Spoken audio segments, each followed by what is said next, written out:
Welcome to our Connected Parenting Conference. It's our very first one, and we are so beyond excited that you're spending this morning kind of diving into what it means to be a parent in this age of technology.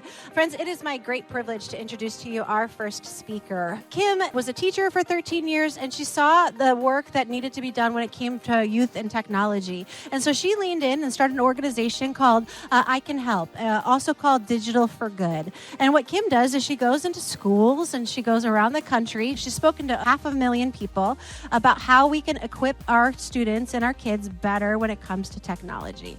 It is our great privilege from the state of California to welcome our first speaker, Kim Karr. Give her a round of applause. So here's the thing. How many of you guys remember teaching your kid how to read? It's not an easy thing, right? The only way you can do it is you have to sit side by side with them and help them decode the words and analyze the story. There is no fast app you can use. Right? You really have to take the time to teach them how to read. The same thing happens with these devices. Whatever device you put in them, you have to sit side by side with them and help them with it, right? You have to help them decode the message, analyze the context. Is this positive? Is this negative? Is this appropriate for our family? Is this inappropriate for family? Because as you guys know, different families have different morals of what they allow. And you've got to be able to analyze that with your kid, right? On that end. So the only way you can do that is you have to sit side by side with them and go through it. And even show them from your point of view, what are you seeing that's negative and positive? If you go to the next slide for me. How many of you guys agree parenting is tough? Come on, raise your hand. How many of you guys think, yes? Like I said, this is going to be interactive. How many of you guys think it is hard to raise a good human? Woo, right? And so here's my biggest tips is tough conversations and follow through is super crucial. You have to have tough conversations with them, and you have to have follow-through. And consistency eliminates confusion, so here's my biggest thing on that. If you say they can't have phones at the dinner table, guess who can't have phones at the dinner table? You yourself. That is not being consistent. If you have the phone at the dinner table, that means you're not being consistent, and it confuses them. And when you confuse, you lose. And then they're going to fight you on it. You've got to be consistent. If you don't want them having their phone when you guys are having family time watching a movie, then you yourself can't have the phone while you're watching a movie, right? You have to be consistent on this, okay? You can go to the next slide. Here's some data. Again, I'm not here to scare you because that's already there. I'm actually here to give you hope. The reason why we called this, we started calling it I Can Help is the nonprofit's first name. And then when we started working with companies like Google, right, like TikTok, like Instagram, even Google, all of them came to us because we were getting students involved. Now all these tech companies are realizing you have to have students involved. And so they started asking, well, what do you help with? We help make Digital for Good. So that's kind of why we had to legally change it to Digital for Good to make it more sense to the big companies we work with. But all this data is real, right? Depression has increased, but you got to think about it this way. Because people look at this in a really negative way. But think about how many of you guys in here have ever, sent a message to the wrong person before? Did your anxiety go up when you did? You're like, oh my gosh, this is so embarrassing. Yeah, how many of you guys have gotten put into a group chat and you're like, who's even in here? How many of you guys thought that was a little awkward? How many of you guys almost dropped or did drop your phone in the toilet before? Did your anxiety go up? Yes, right? There's so many more awkward situations that you're like, And your anxiety does go up because these devices are creating that. It's not a bad thing. It's just an is thing until we learn how to deal with it, right? And that's the part I want to make sure you realize this data is here, but it is because there's different emotions, okay? And making sure you guys do it. One of my favorite ones is number 59. 59% of parents report conflicts with their teens over their phone use. How many of you guys feel that one? Whew, right? By the way, my workshop is going to help you, guide you through that. We're going to have it where you have discussions. There'll be small tape conversations and guiding you through it, okay, to help you with that part. If you can go to the next slide for me. This is Burgess. He is my former student when I was teaching. He was in 7th grade, and he was the only student who bikes to school. My school is on a highway, and he was biking to school. He had a science project with him on his bike, and while he was turning into the thing, thank you, sir, when he was coming in, the parent was leaving and hit him and killed him. I'm the first staff member on the scene. And so my head had to go to this. We need to cover his body because we're right on the highway. People are going to take his picture and then post it up on social media. That's where my head went right away. The second thing in my head was we need to text some parents to help us watch social media because, as you guys know, there are parent reporters in your town that will send out information because that's what they do. They send out information. When schools have to do information, they have to go in a very informative way. They have to make sure it's true. They have to make sure they have information because there's a lot of steps to go along with it. Where social media is like this, it is hard. So my biggest thing to parents always is this: you have to stay in your lane and knowing what your lane is, and that's focusing on, yes, I get it, you got to focus on your kid, but if they're at school and things like that, you got to trust the system sometimes and make sure you see that there's certain things you can't do. So thankfully I had asked some parents to watch because I knew there was this one parent that likes to post before she did, and she actually did post his name because they all knew he's the only kid who bikes to school before we were able to let his parents know that it was him.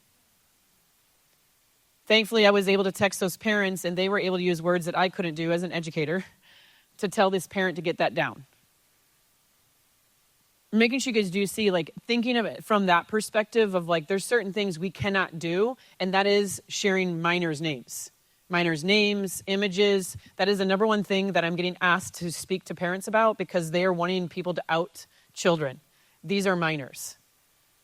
I remember being in high school, and it was the thing that you would see in the papers, you'd see names and things like that. And it became a law that you can no longer share when minors get in trouble, right? You were not allowed to share their names. Everyone kind of knew because it's small towns, they all knew who it was, but you're not allowed to publicly share it on any kind of print. And that includes the internet now. And so you can get sued. Somebody can do a civil lawsuit if you do that. Making sure you understand that, okay? Now, here's the other one is, again, that's kind of the format of our company. We educate, we engage, and we empower. So that's what I'm hoping you can do with you today is those three things because children are being deprived, and you can see why. Emotionally available parents, because now both parents have to work. My mom stayed home with my older sister, but she actually had to go to work with me. I'm the youngest of three, right? Because that's a lot of times parents have to go to work. Clearly defined limits and guidance. Think about it. How old are you supposed to be able to get a smartphone? Anybody know? Here's what I want to tell you. There's no definite answer. There's a suggested age. Suggested age is 13. But how many of you guys know someone who's under 13 who have some kind of a smartphone? Right? Yeah, exactly. And then you got even iPads, you got different tablets, all those different things. And so it's confusing. So now if you got this, which there's a lot of kindergartners, and now there's reasons why kindergartners sometimes have these devices because they have divorced parents, they have working parents. That's why there are certain reasons they have it. But now you've got a kindergartner who has a smartphone, and now their friends are like, well, why can't I have one? So it is hard. It's clear to find some limits. Balanced nutrition, adequate sleep. Do you know how many times I've talked to students and I ask them how many of you guys get messages in the middle of the night? And they're all raising their hands, right? Creative play, social interaction, even downtime. When there's downtime, they always want to have a device in front of their screen. So I'm showing you this as, because I want you guys to take action. While we're talking about this, I want you to think what you could do as a parent that you can take away. And these are your cheat sheet answers, by the way, that you can put on your homework, by the way. Yes, these are all cheat sheet answers, okay, if you're taking good notes. That you can put this on your thing of what you will do.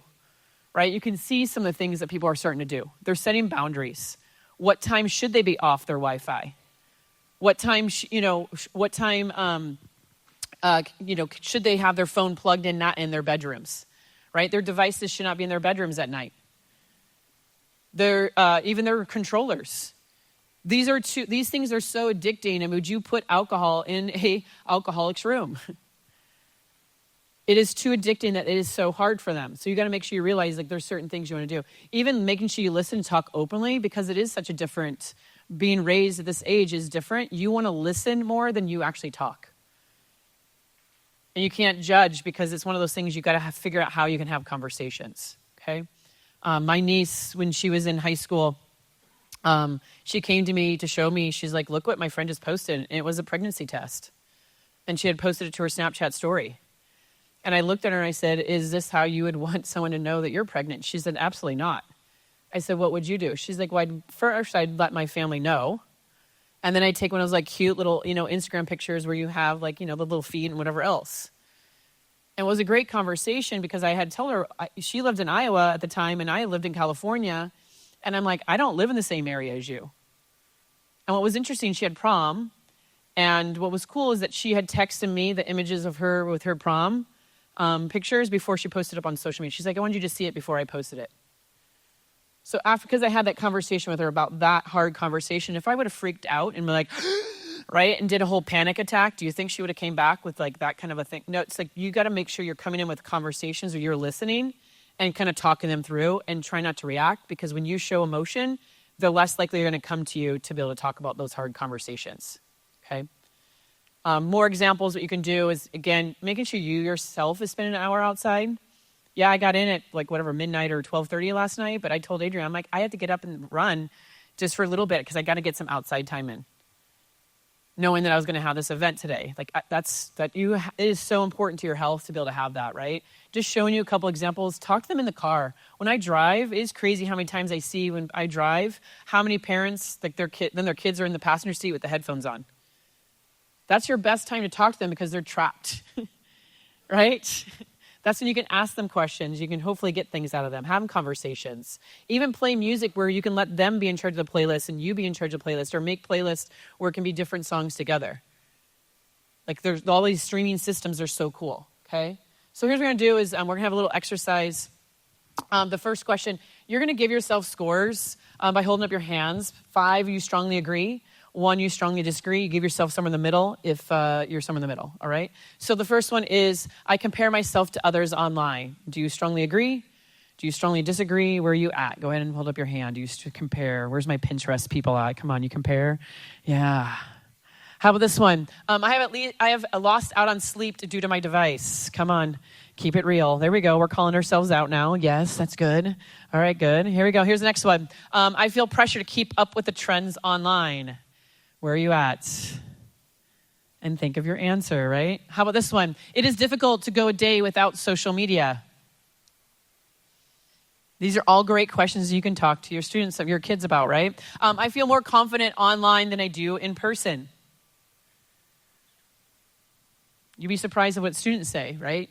How about this one? I must have my phone next to my bed at night. Yeah, there is. You can do 0, and there's even a 10 option if you're off the charts. My image or authentic online is important to me. I worry about how quickly I respond back to people. Oof. Yeah. I have deleted a post because it didn't get enough likes. My relationship online are more important than in real life. Drama that started online affected my real life relationships. These are all, again, great questions. You'd be surprised at what students say. A lot of them do have online relationships that matter more, that they only talk to the people on text. They don't talk to them actually face-to-face through either gaming or whatever else, right? And if you guys haven't seen the news, the biggest thing is the chat AIs. They're having conversations with the AIs over having conversations with friends now to talk about hard things, like trying to get the AIs to be therapists when they're not, right? Because the AIs have not had this. So just making sure you do see that. By the way, when you guys leave, there is another handout that has a checklist of things you can do. You can turn off a lot of the AIs that are on the survey. Like if they have Snapchat, you can turn those things off if you don't want them to have those things. So it gives you kind of a checklist of things, because there is so many pieces you got to go figure out, right? And it is hard. So understanding, we got to start having conversations with students about this, okay? The last one is the drama. This starts online, and then they have it. And let me give you kind of an example of that. I'm in a private chat with one of my friends, and then that person says something that I take wrongly. And let's keep it real. How many of you guys have taken a message differently than what somebody had meant? How many of you guys took one of what you had said differently than what you meant? Because you can't read tone. Even emojis. How many of you guys have taken the emoji the wrong way? Oof, right? And so I take it the wrong way, and I'm like, oh, no, she didn't. So then I take a screenshot of what they just said, and then I go over here to my group chat and be like, look what she just said. And I don't show them the rest of the conversation where they can help me evaluate Kim, I think you took this out of the wrong way. But then it gets them all fired up. They got sucked into my drama, and they're like, oh, let's get her. And then now they start blocking her. Now they isolate her. Like, this is a trend that's happening because it all starts with this online stuff instead of actually having real conversations face to face. That's why a lot of schools are going to the phone free, right? Where they're putting their phones away so they can actually try to have more conversations. It's helping with discussions in class. But guess who's still having the problems of sending their kids messages during the day? And who's having the most problems? It's parents, because they want to be able to have a notification. That's when you have to call the schools and say, hey, I'm going to be picking you up. Like, leave a message, and then they get it to your kid. All right? So just walking you guys through it. So what I'm making sure you is that's just a start of where we're going with this. And again, there's going to be at the end, everyone here can help. That's kind of just setting you up for the 10 parent guidelines. So in front of you, I gave you guys the parent guidelines we're going to go through right now of what you can do. And again, thinking of what you can do. All right? So I kind of get you set up. Now let's give you solutions. So the first one you can do is follow a friend your child on any of their social media. If they are on any of these right here, you should know what these are. If you don't, please come up to me afterwards. I can explain what they are. We actually have a resource that explains what they're all for, and kind of those are all the top ones. But if your kid is on it, you should know how to use it, right? At least download it. What I'll do is if there's an app, I'll download it for a little while, and then I'll play with it for a little while, make sure I know how to report. I'll make sure I know how it can be used, and then, I delete it. But I just want to make sure I know where they're at, because let me just keep it real. Who in here wants to know who their kid hangs out with and where your kid hangs out with in real life? Come on, keep it real. How many of you guys want to know who your kid hangs out with and where your kid hangs out with in real life? Then you should know who they hang out with and where they hang out with online. It's the same thing. And there's stuff that's happened on all these sites. None of them are safe. I'm just going to be real with you. None of them are 100% safe. Things can happen on all these sites, and you've got to know. Because if you want to know who your kid hangs out with, here's some adult humor for you. Take a look, read that, laugh out loud when you get it.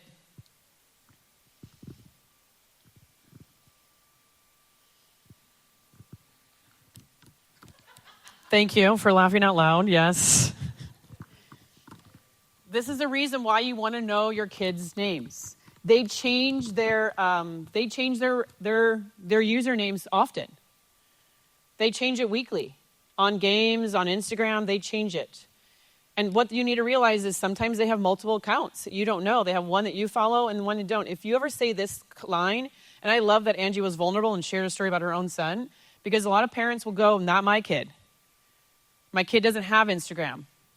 And then the schools will bring them in and be like, is this your kid? And they're like, I didn't think they had an Instagram. Because what they were doing was they were logging into their friends' phones and devices and had an account. So when you make comments like, not my kid, that's when it happens. So make sure you know that it's easy to go from one account to another. I have multiple accounts on my Instagram because I go from my nonprofit to my own, and then I help friends with their companies. So it's easy for me to go from one to another. All you have to do is if you see the arrow, you click the head, and then multiple accounts come up. But you can see one's like got a face, but then the other one's just kind of like a railroad. And that's kind of like they call them like the Finstas or spam accounts. It's easy to go between two different accounts. They can do that also on TikTok. It's really easy to go from one account to another. And the other one you can see just has like what they call the egg, where it doesn't have an image. All right? And those are like they're fake. You'd be surprised how many teenagers have like 10 accounts. Okay? When they make these fake accounts, this is a school that we helped take these down. They'll make these accounts and they'll make fun of students. This one's called Caught Lacking. And they'll take pictures, random pictures of students. Now, here's the other interesting part is a lot of students don't know it is illegal to take pictures in any public bathroom or changing facility.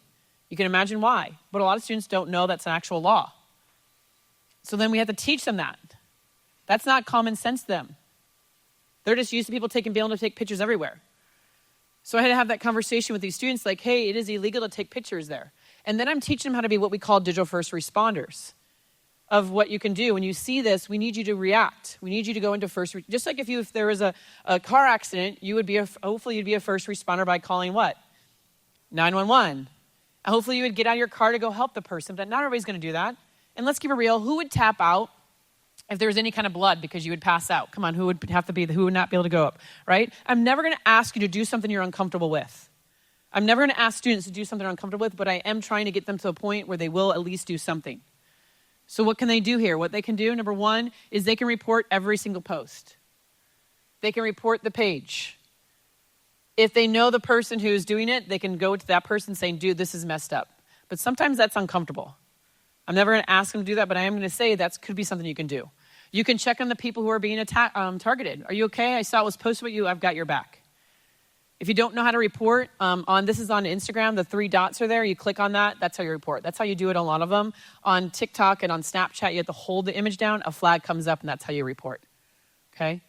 So teaching them how to be digital first responders, on that end. Go over on a regular basis what information they should and shouldn't be sharing online. Okay? Social media is 100% their resume for life. It is their resume. Even now as an adult, if I try to rent an Airbnb, they want to see my social media. They want to know, am I a party girl? Now, if you have here's the thing, if they're high school, yeah, you can use colleges and employees do look at their social media. That's pretty easy for high school kids because they're thinking about that. But if your kids are like in middle school or elementary, just start talking to them like it's kind of like they're, if they want to have any kind of friend, if they're in a relationship, I guarantee you will probably stalk their person they get into a relationship with to see who they are. How many of you guys, let's keep it real, how many of you guys met somebody and you want to know more about them? You went to their social media. Where's my stalkers at? Yeah. So tell your kid, I will be stalking anybody you get into a relationship with. I will be stalking them because I want to know who they are. So they'll understand that part. Trust me, I started dating somebody in my family right away, started stalking him. They sent me pictures because I wouldn't send them one. They're like, is this him? They found him, right? Like, they understand that. It is their resume. It is 100% their resume, and start understand that. And colleges have kicked out so many students because of what people have posted. And they've even kicked them out from what they've even posted when they were in middle school. Okay?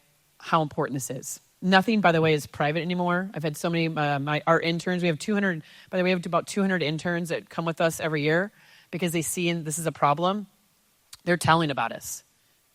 And they're telling us, like, Kim, nothing's private. Like, people try to sabotage us because they didn't get into their college dreams, but I did. They try to send screenshots from group chats when we were in middle school to try to sabotage me. Like, it's hard to have real friends anymore. Number 3, you need to know their passwords. It is not to go and snoop, like, their diaries back in the day. I think there was a reason why I never had a diary because I was too afraid my mom was going to read it, right? It's not to go read their diary, but here's what I'm going to tell you flat out. Social media is a public source. So these are 2 big cases that I actually talked to the group either during it or afterwards. These are senior girls. All their classes had one. It spelled out best class of and then put their school year number. They got together and did this thinking they were being funny because they sent it to one of their friends thinking it was funny. And guess what the friend did? Took a screenshot, posted it to their story. They thought they were only going to send it to one person. Again, nothing is private anymore. So, of course, this right here is now a hate crime.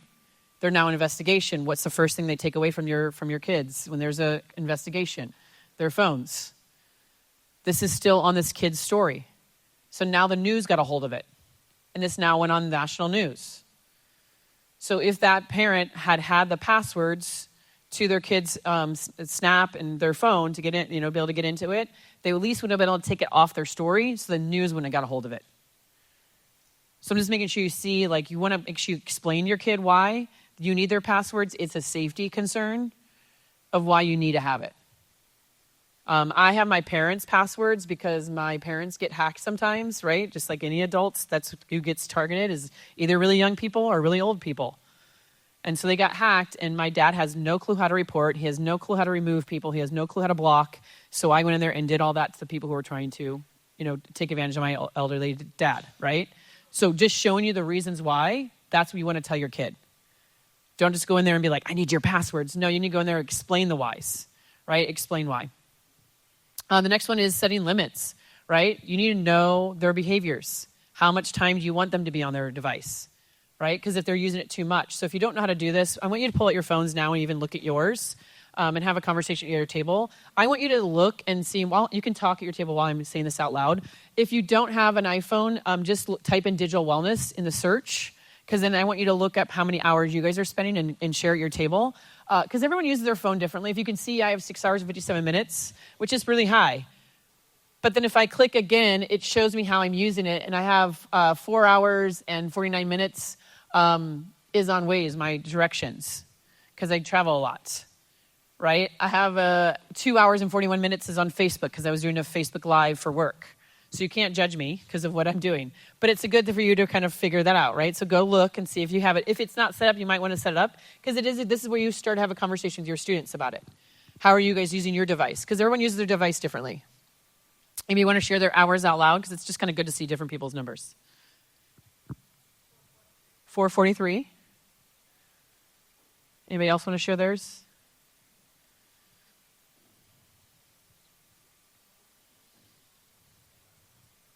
Type in either screen time if you have an iPhone or type in digital wellness if you don't have an iPhone in the search, and then it'll pop it up.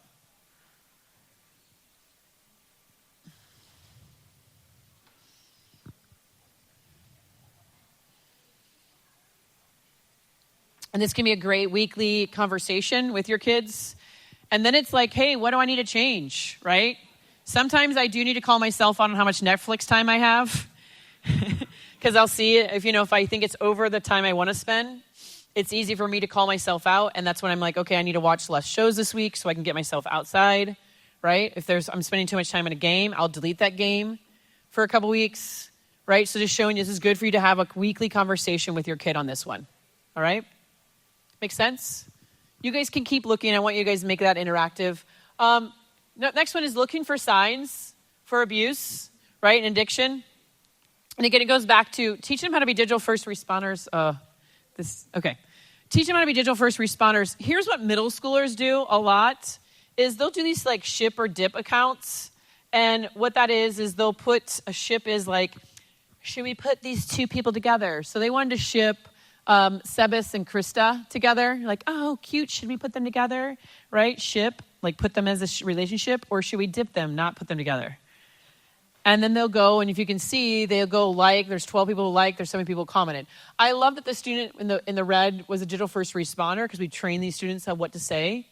And they said this, right, do y'all, because we want them to respectfully comment, to call it out, do y'all get consent because people might be uncomfy? So there's kind of giving them like, hey, are you sure? Because this might be awkward for somebody else. Now you can see they took it to the next level. Look at the next ship or dip they did. They took a teacher and said, and children. How many of you guys think this is messed up? Oof. And this is where I'm telling you, I've seen this go bad because, again, parents don't stay in their lane. Right away, they hear a rumor that's happening with students, and then they're like, right away, they're like, this happened. And it's messed up teachers' lives. Like, that's criminal. Like, they can go to jail, all these different things. But then parents, it gets to the point where, I will be honest with you, there's been towns I've gone to where either admin has had to switch or even teachers have had to switch schools because they just can't get the respect back because of it goes so viral online, it messes with someone's life. So the campaign that our interns have created this year, our student interns, it's called Don't Take the Bait. Please do not take the bait. And let me tell you, they're like adulting to hear this more. They're calling it even... I was in elementary students. They're like, oh, yeah, we know what rage bait is. Rage bait is they want you to click on the stuff because a click is $1. They want you to get angry. You're seeing the headlines, the political polarized stuff, one way or the other. They want you to click on that because they means they're going to get $1. Please do not take the bait. You're not helping. You're not helping us raise these students to be better people, these kids to be better children. We are reacting to things that we shouldn't be reacting to. You have to start thinking before you click yourself. And please, and that includes with rage. That includes with other things. And let me show you a couple examples. AI is now being used. And again, they took it to the next step of the ship or dip. They now took a teacher's face and a student's face, used AI to make it dance, and made it movable. How many of you guys think this is messed up? If your hand is raised, you can help. And I need you to physically raise your hand because here's the reason why. If you think this is messed up, I need you to physically raise your hand. And the reason why I need you to physically raise your hand is because this generation sees so much negative stuff. They need more people who teach them this is messed up. This is the kind of content we need you to. If you raise your hand that this is messed up, your head needs to start saying, then do something. And be that digital first responder, help report. Because all these tech companies, right? You know, Meta was the first one who said it's up to the communities to decide if this is okay or not. Is this up to our community to decide, is this allowed to be on on social media? It's up to you to report it, to let them know that, yes, if enough people report it, it'll take taken down. And students have more safety, so if it gets reported because it has a student in it, it'll get taken down faster, okay? So it's so important that we need you to help with this and start modeling it. Yep, this is messed up. And we need you to help report when adults do things. Because kids are watching us, and we're not being great role models. We need to be better. Here's the other thing is there's so many of them, and Bark is one of them, but this is Bark. And that checklist that I have out there is other ones that you can look at if you can see which works best for you. They do usually have free components, or else they pay. It's pretty low price to keep kind of the cost down on a monthly cost. But this is Bark, kind of what it does. And by the way, if you're an all iPhone family, this does it for free, okay? So what it does is you can block everything. You can block it right from your phone. So like if your kid's not doing their chores, their homework's not done, or they're grounded for whatever reason, right from your phone, you can block them on those things. You can set up times where it can't be on until a certain time, right? The other thing you can do is, text messages. It can tell you if they're in a group chat, they do something, okay? So there's different stuff that it does do, all right? Roblox, if your kids are on Roblox, I will be honest with you, it's really good because Roblox is 8+, so it's a younger one. But here's the problem. Because sex traffickers know that Roblox is 8+, guess where they go? They go there because they know that younger students are the ones who give out information. Just like I said, it's younger people and elderly people. Those are the two audiences they target. So they go to Roblox purposely because then they'll be able to talk to them, get information out of them, addresses, phone numbers, right? And then they'll be able to get them to switch over to another account to be able to talk to them further. On Roblox, you can't actually physically put your phone number in. It'll block it. It'll give hashtags. You can't swear. That's why they get them to be able to switch over to another form of communication. Okay? So just make sure you guys understand how that works. So, but they have parental controls now. So each of them have it. You can even do screen time that they can only play for so long. But you have to go inside their app to set this up, right? On that end. All right, you have to check privacy, security, and GPS settings on their phone because pretty much all these things have it. So let's have some fun. Go ahead and get your phones out and go to your photos for me. Go to your photos. Look at your neighbor and be like, it's going to get crazy in here. All right, go to your photos. Make it look like it's a grid like this. Okay, make it look like a grid. I call this photo roulette. You're going to give it a good spin like this. You're going to give it a good spin. When I say stop, you have to, without looking, don't cheat, all right? I'm going to make sure your neighbors are making sure you don't cheat. Because we're going to call you out here. You're going to have to pop when I say stop. Land your finger on a picture, pop it open, turn your neighbor, and explain yourself. Is anybody nervous? Anybody nervous on what kind of pictures they have on their device? We got some that look a little guilty and suspicious, a little sus. All right, are we ready? Here we go. Give it a little spin. Give it a little spin. Ready, and stop. Land on a picture, pop it open, turn your neighbor, explain yourself.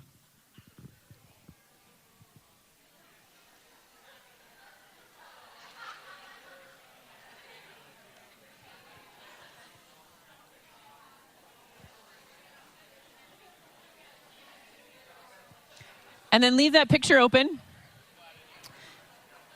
Leave that picture open. All right, second step, you ready?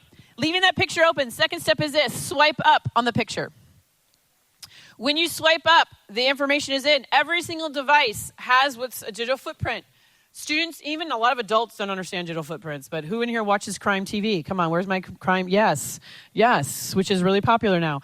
Crime TV, man, a lot of things can happen because of digital footprint. So this is showing students what a digital footprint is. So when you swipe up, here's what it shows you. Number one, it'll show you the time and date. What time did you take it? It's all right there. That's your date stamp. The second thing, at the top of the picture, the bottom left of your picture, there'll be faces if there's people on it. Click that one of the heads. And then when you click one of the heads, it'll say all photos. It'll show you all the photos with that person's faces on it. If it's a dog, it'll even show you all the pictures of your dog.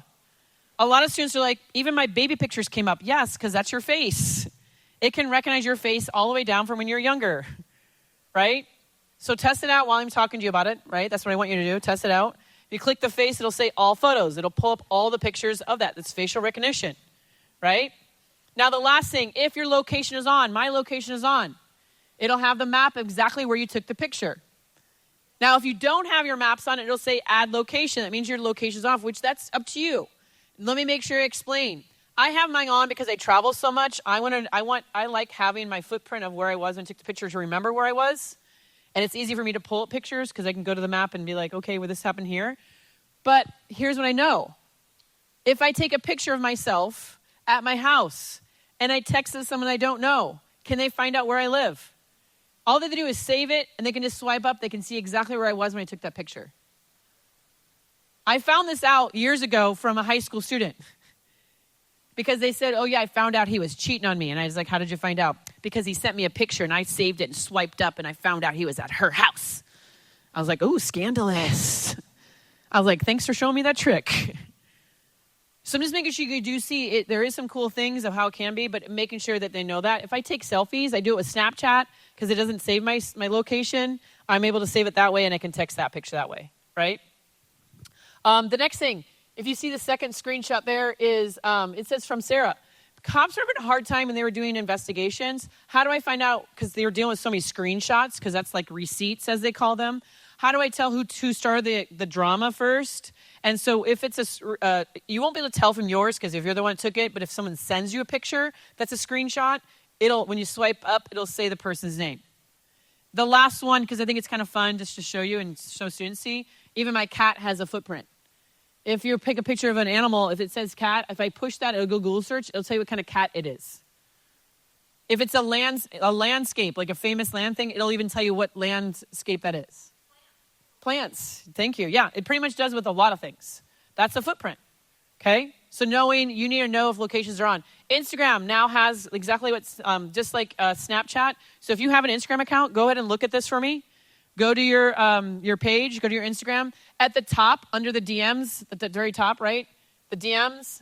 And then go over at the very top where those, the circle, right? The stories things are. It'll say maps. Click on that to see if your maps are showing. You can choose only your friends can follow where you're at. You can choose certain friends, only these friends, and then no one can see it. Because this just rolled out probably 3 weeks ago, and everyone's maps were on, and Instagram got so much slack. I think they finally turned it off, but a lot of people didn't, and it was panicking them, and they quickly were like, what? And they were having to go turn this off.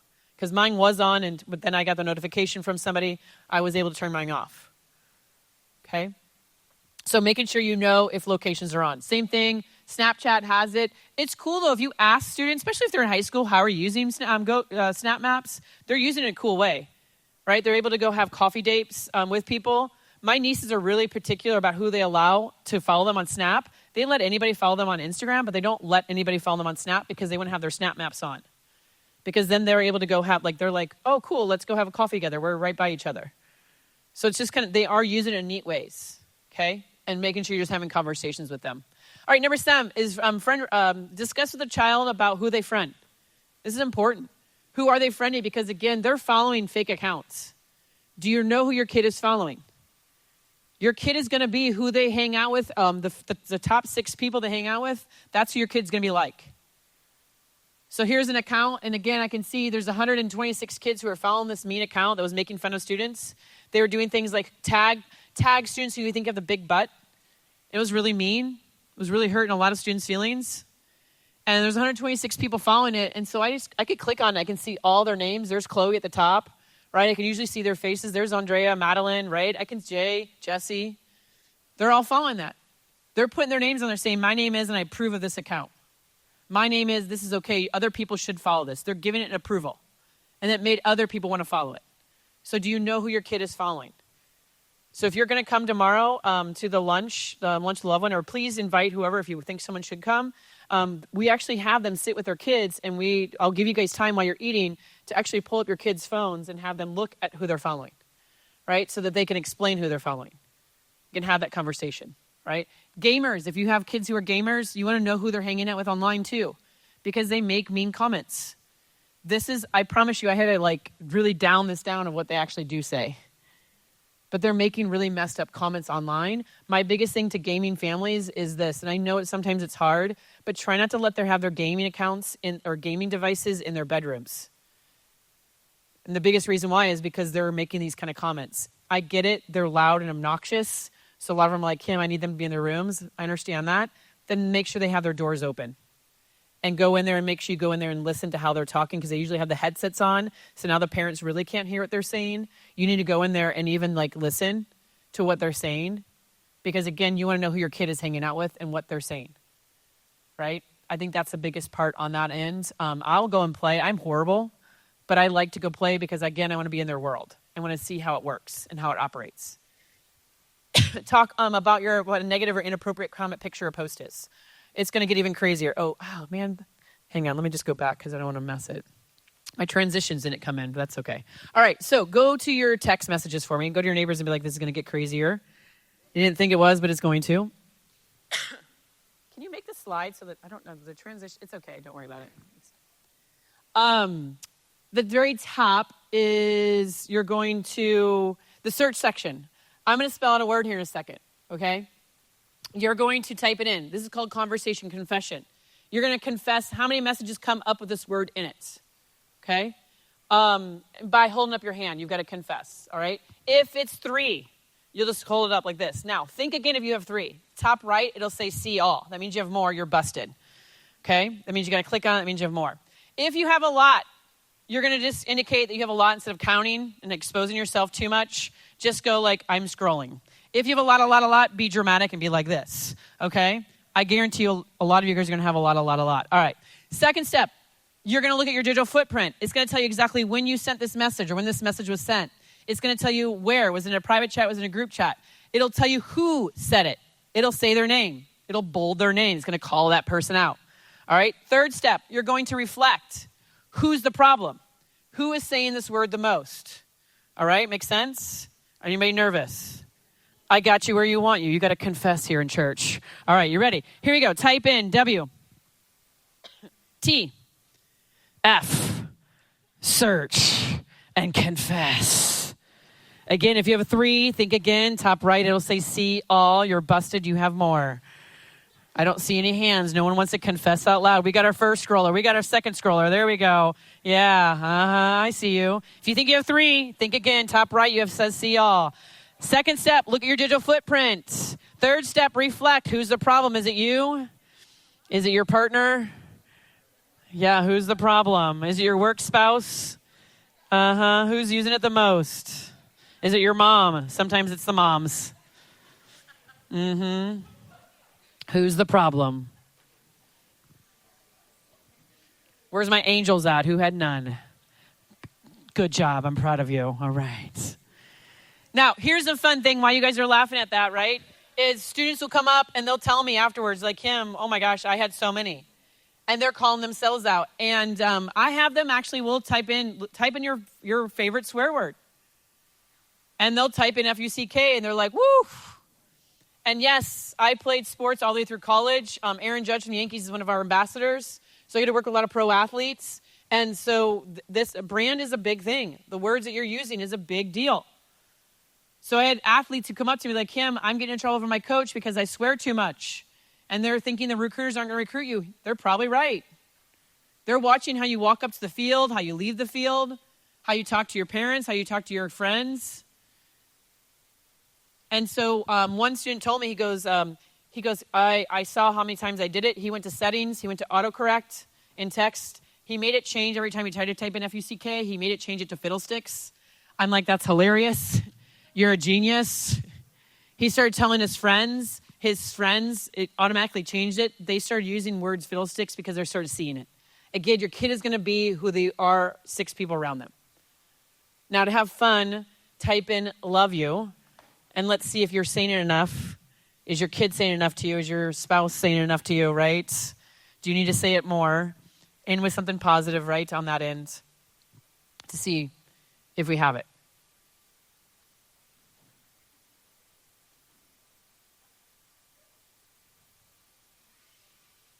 I was at a school, and one middle school kid was like, I have no I love yous. It's like, oh, we got to work on that. You got to go home and tell your parents, right? And then at lunch, the principal came up to me, and she goes, have you met my son? And introduced me to the kid who had 0 I love yous. I was like, yes, I have. You're the parent that needs to say I love you more to your child. The next week, she sent me a screenshot where she spammed her kid with I love yous, right? Like, it's one of these things we need to reflect too, okay?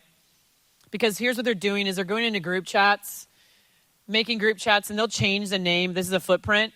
They'll change the name to this, slave trade, and they'll be like, oh, maybe I shouldn't have that. I'll do farm. And then they'll change it again to auction. It still says the same. Another hate crime. Cops had to get involved. FBI had to get involved. Every single kid who was in this group chat got a consequence. They're guilty by association. Even if they just opened it. because they didn't report it. They didn't do anything about it. They were just bystanders. They are guilty by association. Just like if you're at a party with alcohol, you're guilty by association. So teaching students how to be digital first responders, number one, you should go in there and say, this is messed up. You need to remove yourself out, because it'll even say, Kim Karr left the group chat.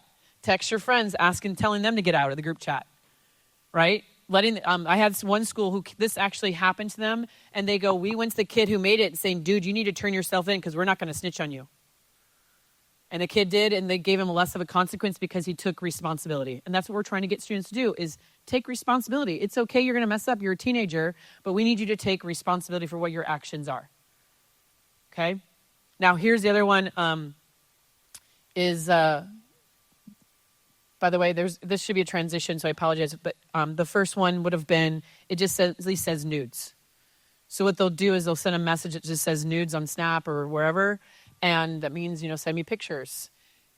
If they're under 18, if they take any pictures with little to no clothing, that includes pajamas, swimsuit, or underwear. Now, a lot of students will ask, well, can I not take pictures of me in my swimsuit? You guys are on a lake. Of course. But if you sexualize it, you take pictures of your private area and you sexualize it, that's where it can be considered child pornography.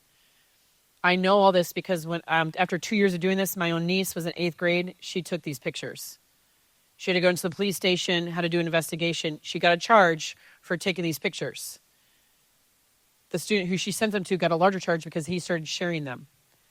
He also blackmailed her saying, you need to give me a blowjob or I'm going to share these pictures with these more people. Because I was sharing the story with more students came up to me saying, we want to help. We want to make sure this doesn't happen because that happened to me too. That's when the students come together and they make this. Are you sure?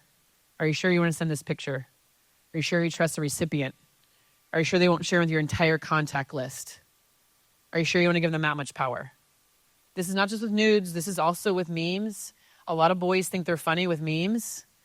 A lot of them are like these racial memes. A lot of very mean political memes are going around right now. All kinds of memes making fun of ICE. I'm just telling you guys, this is the stuff that's happening that students think it's funny, and it's crossing the line, and it's causing a lot of problems. And I'm telling you where they're getting it from. I'm seeing it from adults. And it's got to stop at some point. Are you sure? Because it's messing up their lives. It's definitely making a difference. Okay? We need to communicate openly with your child about social media.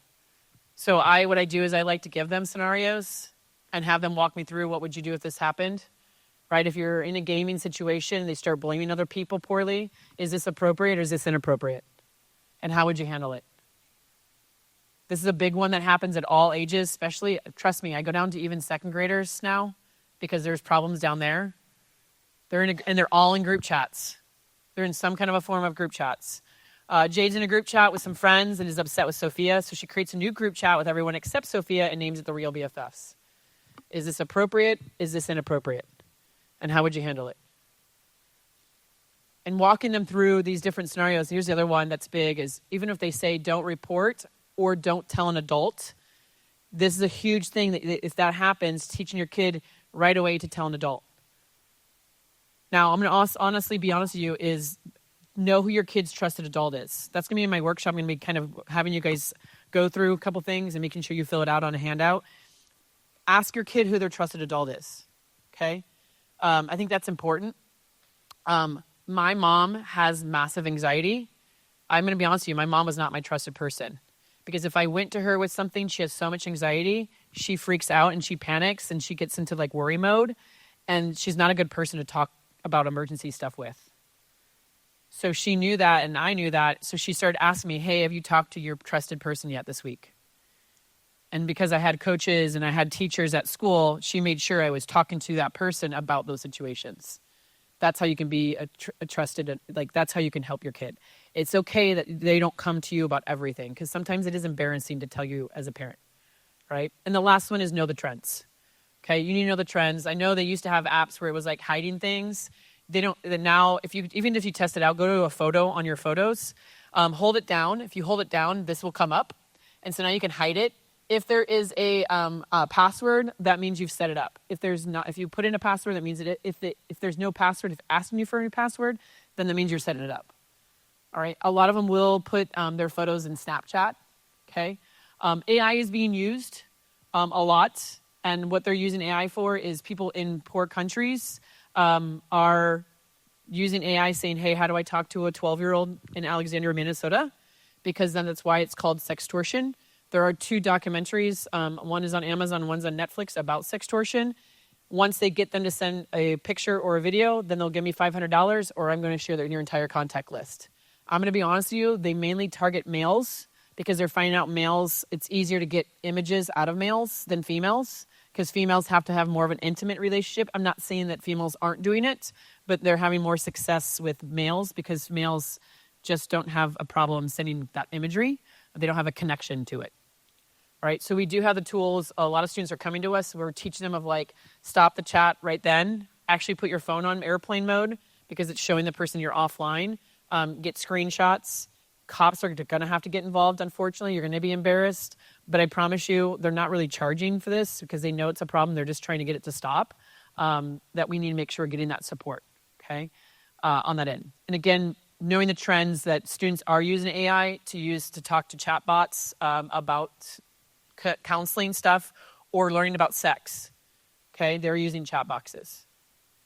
How I like to end is to have fun with it, is these devices can also be used for calming.